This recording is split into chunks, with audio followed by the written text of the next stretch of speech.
think if the U.S. decided to build bases there or take bases as a way to preserve stability, would that be a major issue with the Iranian people? Do you think it would actually create more problems than it solves? Okay, so you're saying after the Islamic Republic falls, and when we have a secular democracy, if we have U.S. military bases in Iran, if that would create an issue with the Iranian people and the new government? Yeah, exactly. Okay. I mean, I personally will welcome that. And I think, I mean, I don't want to speak on behalf of the Iranian people. I think that we have a lot of strong cases for why this would be something that would be welcomed. Because, first of all, it brings stability. Second of all, the Iranian people's favorite number one country is United States, right? So if you look at scientifically collected polls among after Iran, among all countries in the world, the most Iranian people, the number one country that they have the most positive view on is the United States by Iranians, right? So that's two. Three, if President Trump does attack the Islamic Republic, a lot of Iranians will have even more positive view towards America because of it. And they will see, their liberation partly because of the United States attacking the Islamic Republic. Four, we already see the United States has military bases in countries that it's allied with. So this would be seen as what America and its allies do with each other, right? So, for example, we have U.S. military bases in Germany, in South Korea, right, in the Philippines, and we also have a historical record for that being beneficial to the country where United States went and built military bases in for their stability, right? So the when one country and United States come up with this agreement, the United States is allowed to make military bases in those countries. The country that has allowed that is getting the better end of that deal. So even though this is in the like good for America, it's in the interest of United States. It's actually even in more of the interest. Like you're getting so much security. You're getting so much security that you didn't pay for, right? Like you're getting the world's greatest military in the world coming in for their own interest, making military bases in your country, and in return, your enemies would not dare attack you because you have military bases there, right? It's like it's not. It just makes so much sense. Like it's not for no reason why so many people came out like, yeah, come build like Saudi Arabia, Qatar, South Korea, Germany, you know, all of these countries, why would they agree to this? Like this has been voluntarily, right? So, and by the way, it's not like United States is just going to come make military bases in Iran with no permission. Like they're not going to do that, obviously. So, if that ever happens, it's going to be because of with the agreement of the new government, and people do not want that, right? So if you end up seeing military bases, U.S. military bases inside Iran, it must have been because the Iranian people were convinced that this is a good idea, or else it wouldn't happen. And I for one think that that's such a, especially for a new democracy that is dealing with a lot of instability, that would be a huge positive. But go on, No, that I could be think it's a good argument. I mean, the Iranian scenario is probably going to be fairly similar to the German one post World War II, where you're going to have stability threats internally. You know, regime loyalists and other Islamists basically trying to conduct an insurgency, try to start a low-level civil war. So the U.S. bases were basically there to make sure that, obviously, just as the Nazis could never return to power in Germany, that they would help the new government in Iran make sure that the regime never returns to power. all right. So I think it's actually more like South Korea than Germany, because in Germany, when Nazis fell, the German people were still sympathetic to Hitler, right? Many of them were still sympathetic to Hitler. But when Khamenei falls, the Iranian people are closer to America, and they're not at all sympathetic to the Ayatollahs, right? So I think it's like South Korea, where we're more concerned about like foreign threats or threats to our borders, like at the instability by people who are not considered to be Iranians or pro-Iran. So United States having military bases in South Korea, the South Koreans welcomed that because they saw like North Korea as a threat, right? But when United States had military bases in Germany, the threats were the German people themselves not becoming Nazis again, right? So, but that's why I think like it's not like Germany, because we don't have that concern with the Iranian people, right? Well, there are far more Germans who are sympathetic to Hitler than there would be, Iranians that are sympathetic to the IRGC or the Ayatollah. But I think, given whatever polling data we've seen, we're still talking about in Iran thousands, tens of thousands, maybe hundreds of thousands of people, some of which might be fanatical loyalists. So it's not enough to, you know, really sustain the long-term civil war, but it is enough to cause instability, insurgent attacks, things like that. But even if we didn't get any, so I my main concern would be threats at the borders, right? I'm talking like, I don't know, Taliban or different Islamic groups from Pakistan or Baluchis, especially our eastern borders, like the Baluchi separatists or stuff like that. I'm not saying that we're not going to have internal concern with what is remained of the Islamic Republic, and if American bases are there, obviously that would be helpful. I think like we're going to also do a lot of cooperation maybe with Mossad, but honestly, I think that the main help we need is those eastern borders. And even if there was no military bases inside Iran, we would be able to deal with internal threats.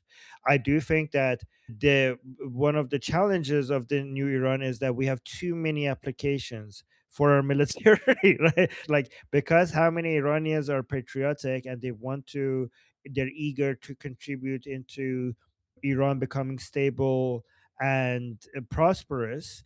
I think we're going to have so many Iranians wanting to defend their country that we are going to have more than enough forces to deal with internal threats. I'm not saying it's going to be a challenge. Enough, obviously, American help would be really much appreciated, at least from my perspective. Like me as a single vote, I would say that. But I would be more concerned regarding our eastern borders, especially because it's radical, it's poor, and a lot of people are underestimating how much the water shortages in our eastern borders is going to lead to more instability. So that's the main thing that we're going to need help with. Okay, thank you very much. Yeah, thank Alexia you. had a question in the chat. She wanted to clarify which countries are evacuating their citizens from Iran. I actually I raised my hand. I'm going to go through an entire list of Okay. talking about that. But I think Jeffrey wanted to mention something about this. I think, yeah. Yeah, water security. I wanted to bring this up. The one of the best ways we could address water security in Iran would be co-generating nuclear power and fresh water via nuclear desalination. Do you know why I bring that up? The issue is not Iranian people having access to civilian nuclear power. Nobody is against that. The issue is the Mullah regime having access to nuclear power, because the Mullah regime, you can just take a look at the nature of their nuclear plant. Secretary of State Rubio.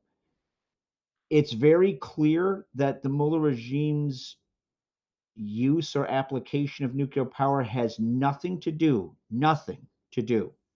with civilian power or research. It has everything to do with nuclear weapons.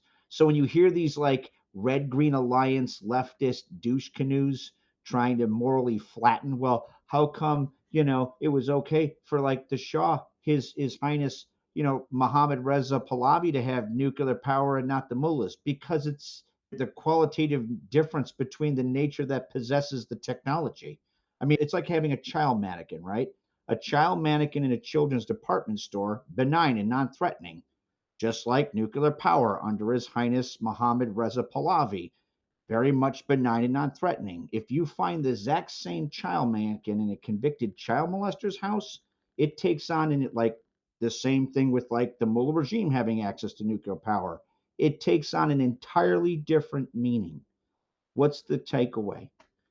You know what one of the biggest things that was purchased by brave Iranian protesters sacrifice, Armin? And this actually, Senator Rubio, everybody says this now, is that it made it very clear that there is no similarity between the mullah, like the Iranian people, who now, I mean, Americans very much are behind in love, and the mullah regime that has illegally occupied Iran since '79.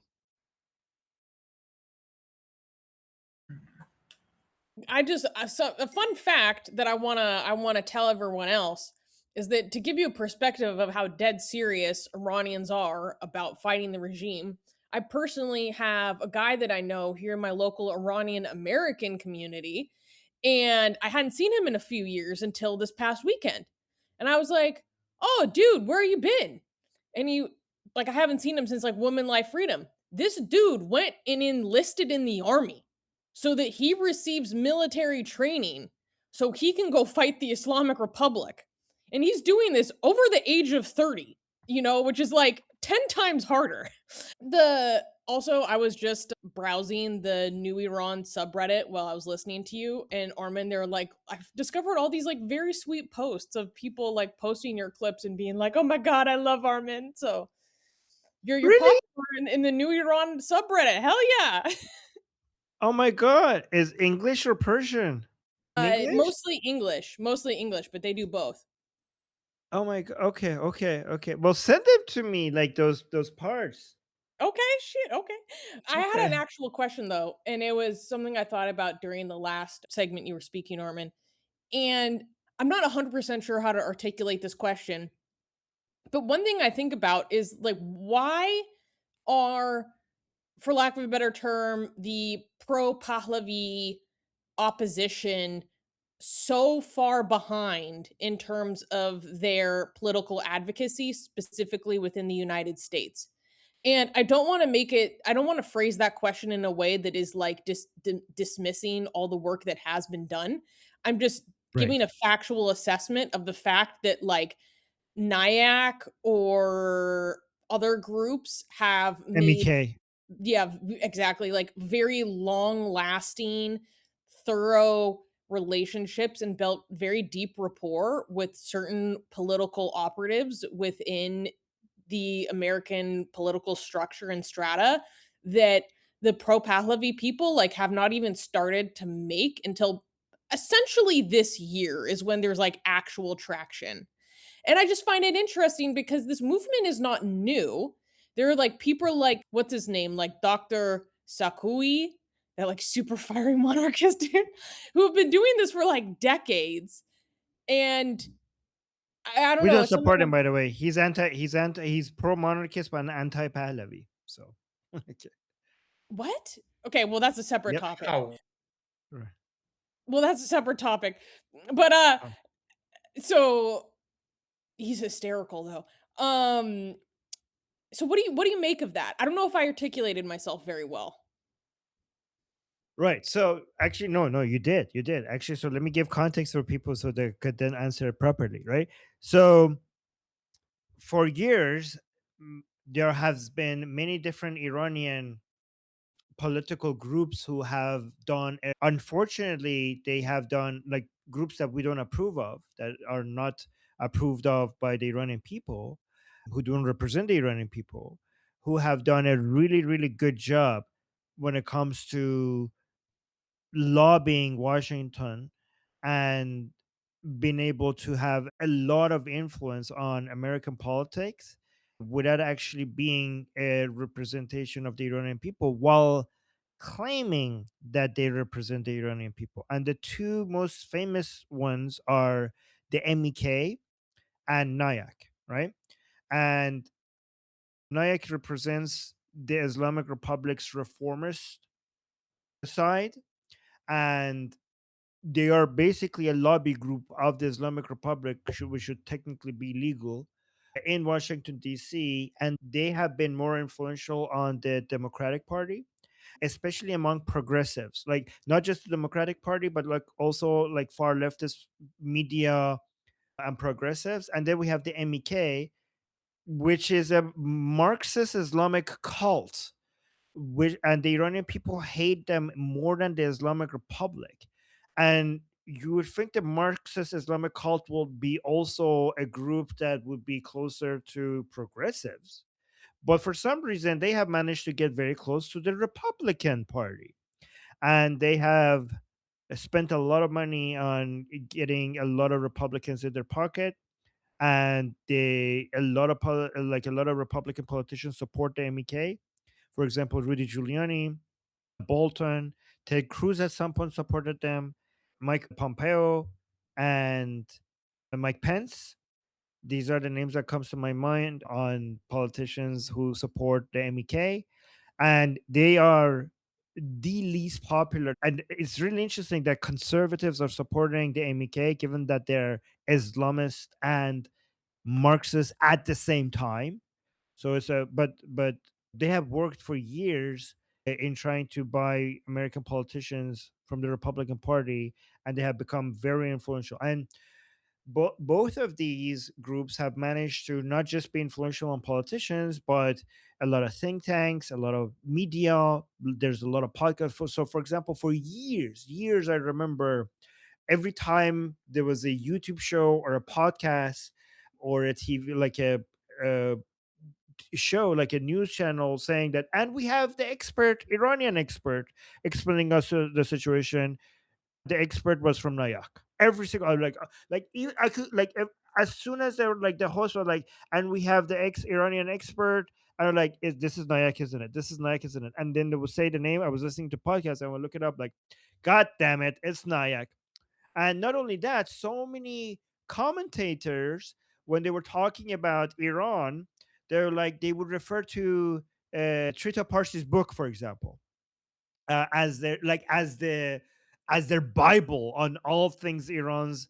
By the way, that guy is the founder of Nayak, right?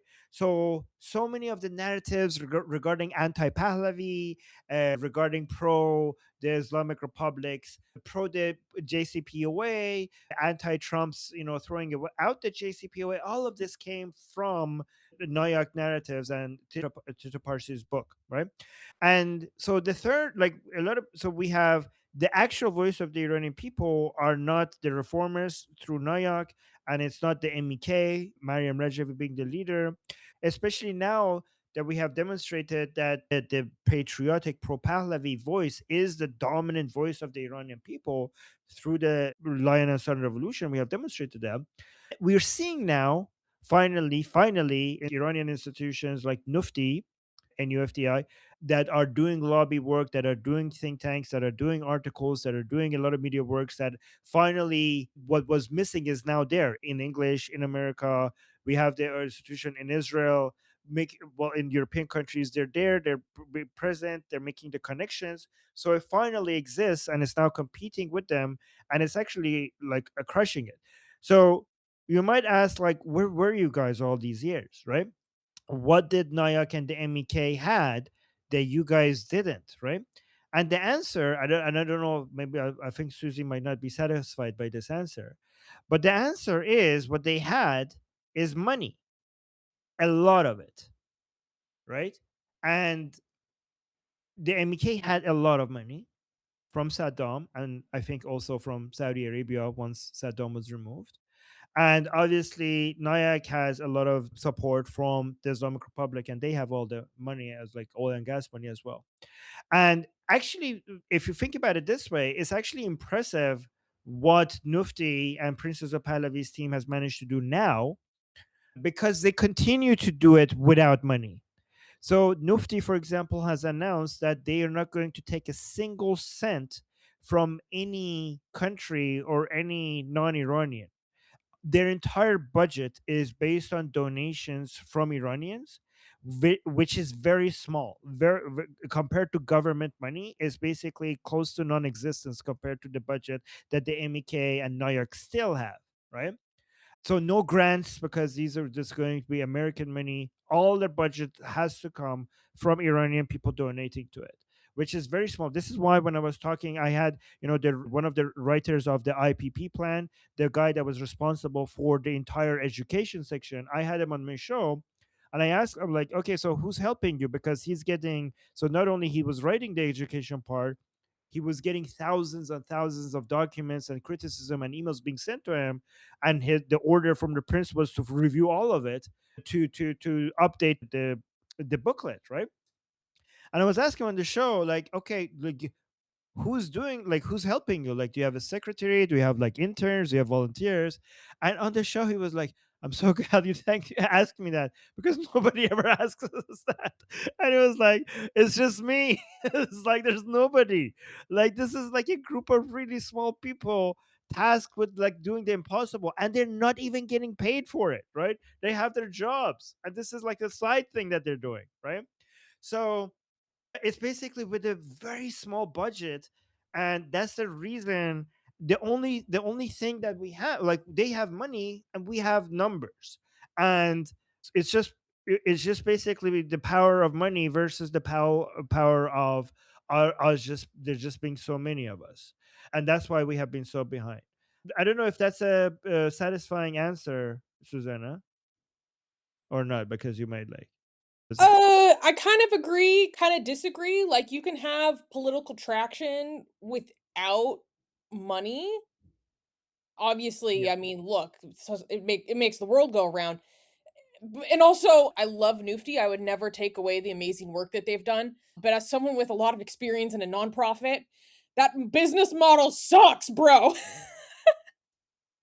But Well, I understand why they have that attitude, but god damn. yeah, but because there's like, yeah, I understand, like, limiting yourself to donations from Iranian only limits you really financially. But if you're familiar with the internal politics in Iran, it was necessary. It was Oh really no, I necessary, mean or the else paranoia Iranian is people. off the charts, don't get me wrong. Well, I mean, it's justifiably, because we have been backstabbed so many times. No, that's what By the I way, tell all my Iranian yeah. friends. I was like, when I started to get involved with this community, I thought you were paranoid as fuck. The deeper I go, I realized it was 100% justified. You are Right. right, and I'm sorry. Right. That's okay.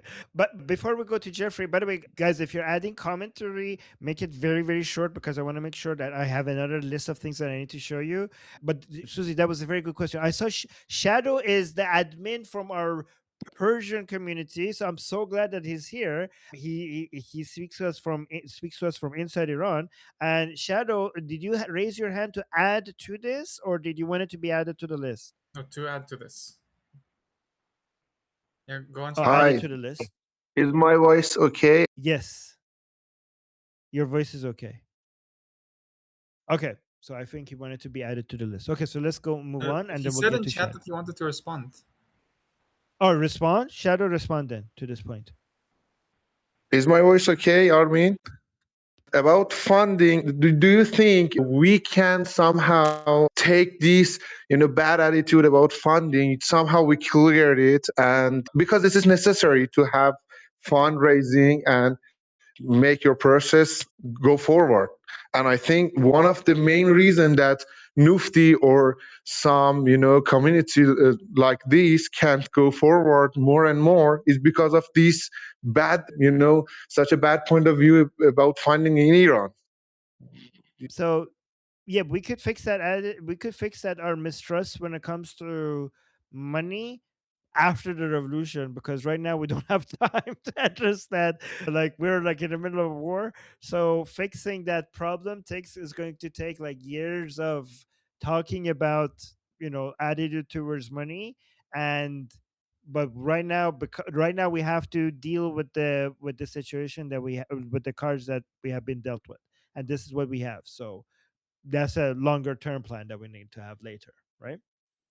And it's funny, I think, that money in the Iranians' idea is bad is because of the leftism in Iran. Because the leftism, it says money is bad. Money is the symbol of capitalism and these kind of things, Yeah, but I think that's going to be resolved once our economy grows. So I'll talk about that later. But let's go through the list right now. But you're right that we have some issues with that right now in our culture, and it's the influence of both Islam and Marxism that we need to fix that. I do agree with you, and I think it's going to be fixed. But yeah, but Jeffrey, I know you wanted to comment. I really so if you could make it very very short, and then we'll go to the next person. Yeah, I was just going to say, it's true that money allows you to move things around. At least for me, it's very much the sincerity demonstrated by you and Goldie.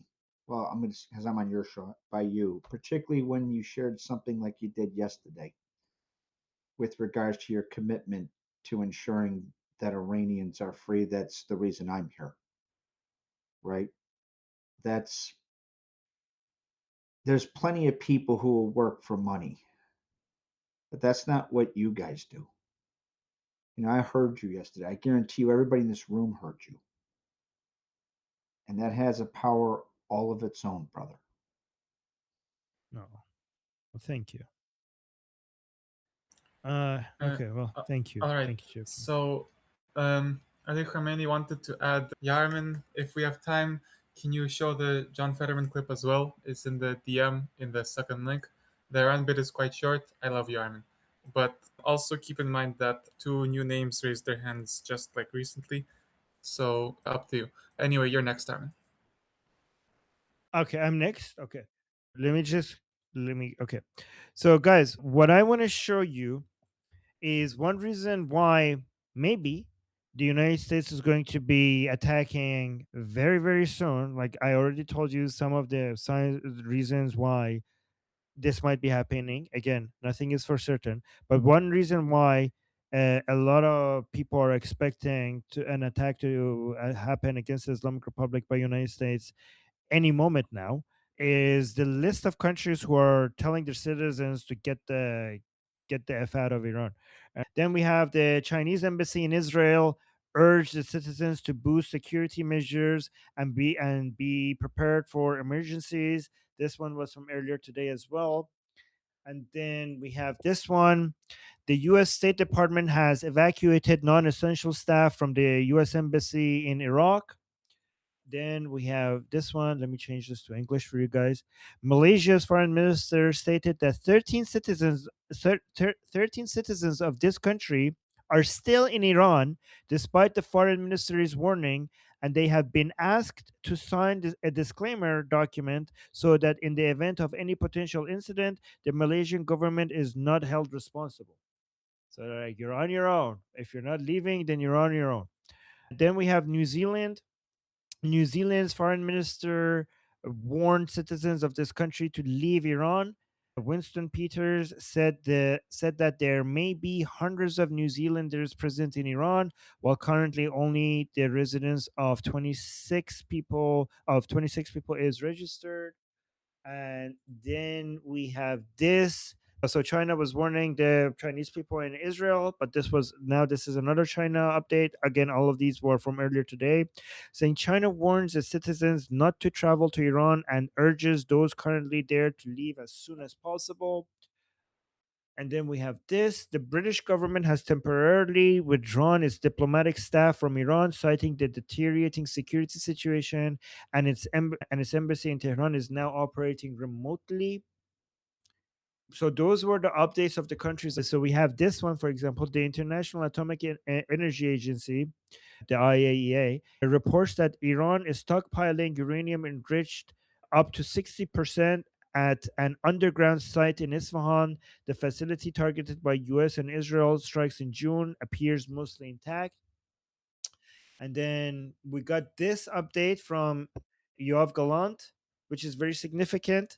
So this is the previous minister of defense, right, of Israel. He's saying the coming weeks will shape the coming. Oh, this is look. Wow, look at this. This is very powerful. The coming weeks will shape the coming decades in the Middle East. So I don't know what he knows that we don't, but it seems like something big is about to happen. And then lastly, I have this update for you guys on Wait, yeah. So basically, today on February 27, 2026, the Department of State authorized the departure of non-emergency U.S. government personnel and family members of U.S. government personnel from mission Israel due to safety risks.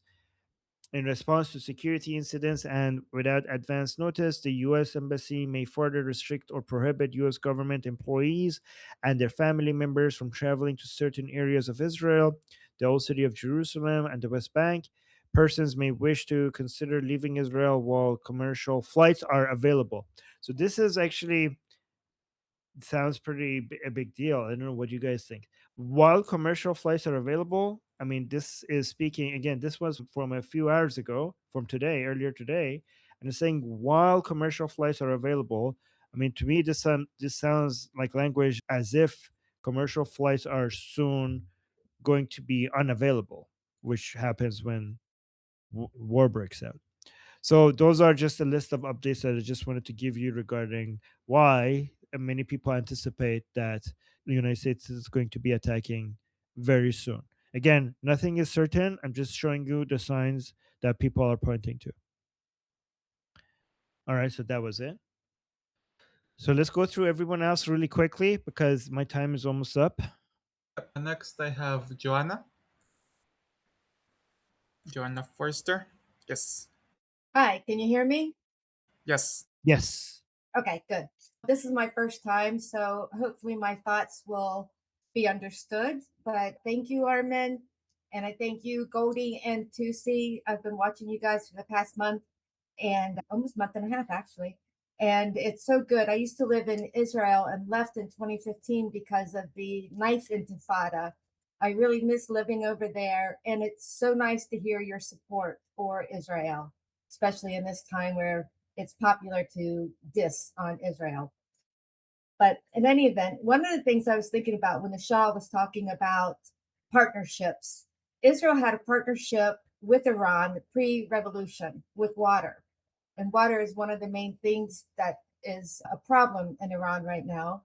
So I'm just hoping one of those partnerships will bring Israel back in to fix what the Revolutionary Guard destroyed or left abandoned and didn't take care of.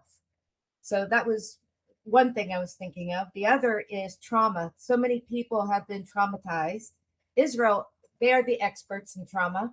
So I'm thinking another partnership can be bringing a lot of the Israelis over, and some of them are probably Iranian Israeli. So there wouldn't be like a language gap or something, you know? So I think Israel can help out with all those individuals who have experienced the worst of the worst and are surviving.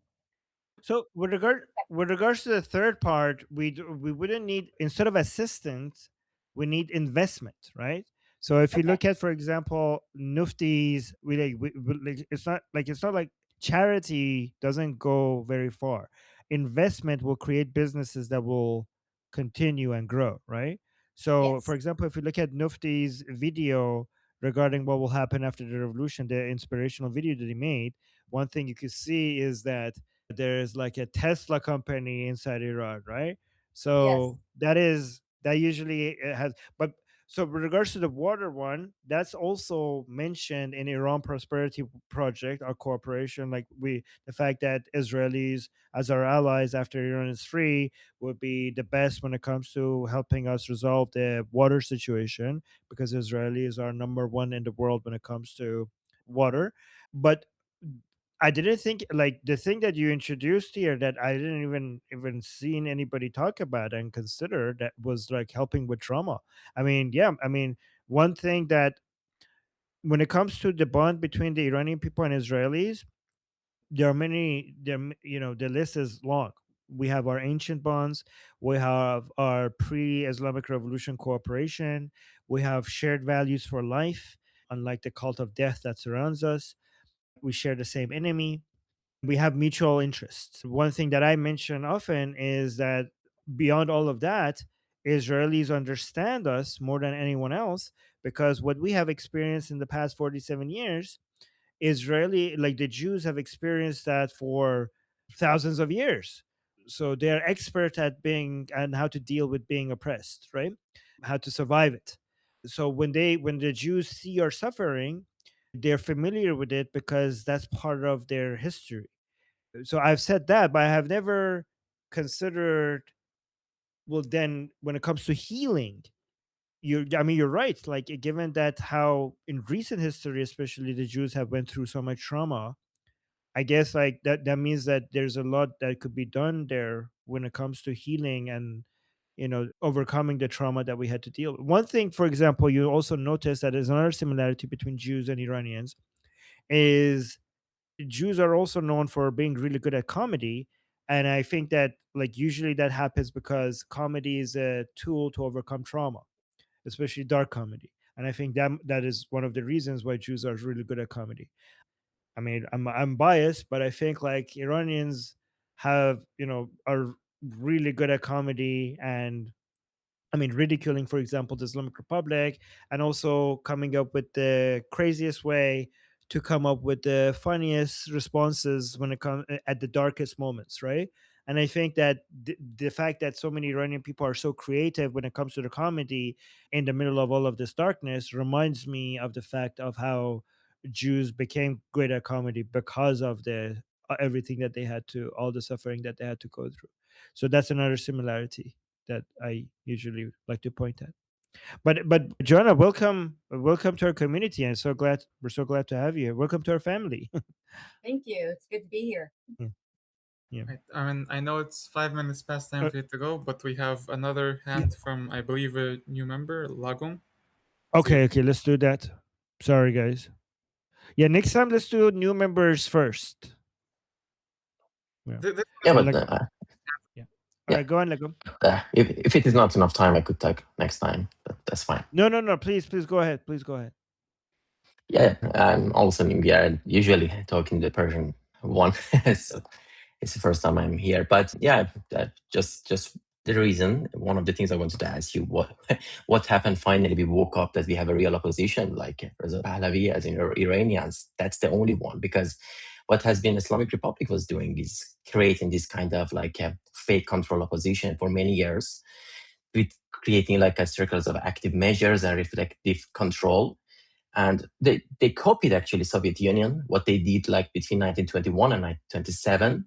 I think, if I'm correct, it was they created GPU and stuff. So that was in their literature, in the Islamic Republic literature, how they copied all of the Soviet style. And they have been doing it for many years. They created reformists and everything like that. And even in modern Russia is still doing it. It's a systematic opposition that they have, LDPR and everything. So it's kind of copy. And we have been fooled as Iranians for many years with all of those. And what we could talk about is like they created lots of this kind of honeypot media outlets outside of Iran, and which they were not really opposition. They had like this kind of sock puppet activists and groups, which one of the biggest problems we had for at least after the 1401 uprisings, and they really damaged all of that. So, but what you think was that finally all Iranians at one time they could find, okay, we have a real one, which is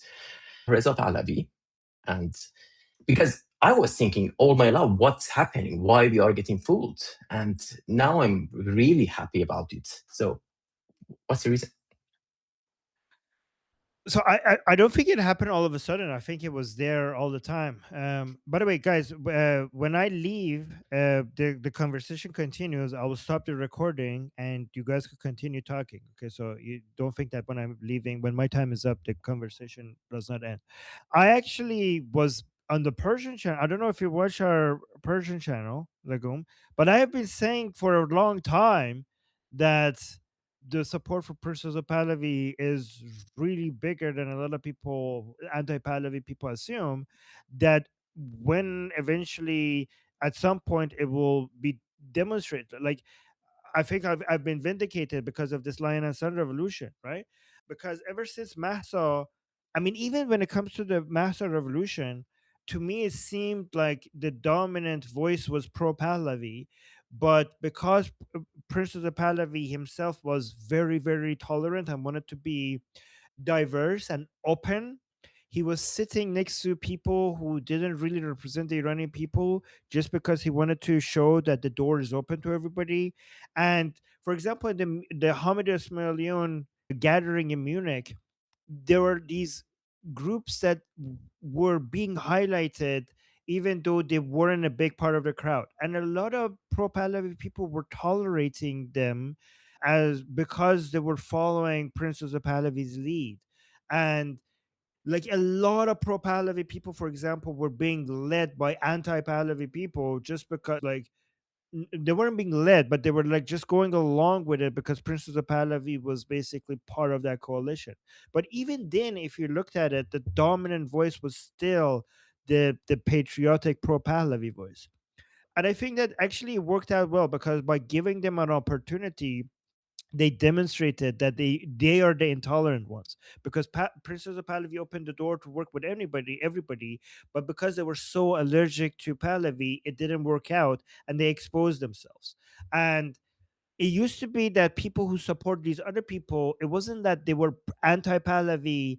Like okay, so we had some people who were a small minority. Like I didn't even know how small they are. Now I'm so sure that they're like basically so insignificant in numbers, right? But what they did was they managed to gain the support of people who didn't understand how anti-Iranian and how anti-Pahlavi they are. So during the Mahsa uprising, we had so many people who supported Princess of Pahlavi and them as well, right? Even though they were seeing this as a competition, and the people who supported them thought that, oh, we could support all of them. But so it's not like for a lot of these people, it's not like they stopped supporting them and now they support Pahlavi. They used to also be pro Pahlavi, and now they recognize that those other people don't deserve their support. So it's just like cutting out the fat. But I really do think that Princess of Pahlavi's support has been very significant for a very long time. I'm not saying it's not increasing; it's definitely increasing. But I think it has been the dominant narrative for a while now. And I just told people on my show that if you wait a little bit longer, like a couple of, like you will see it. You will see that everything else is going to be crushed, and now you see that happening.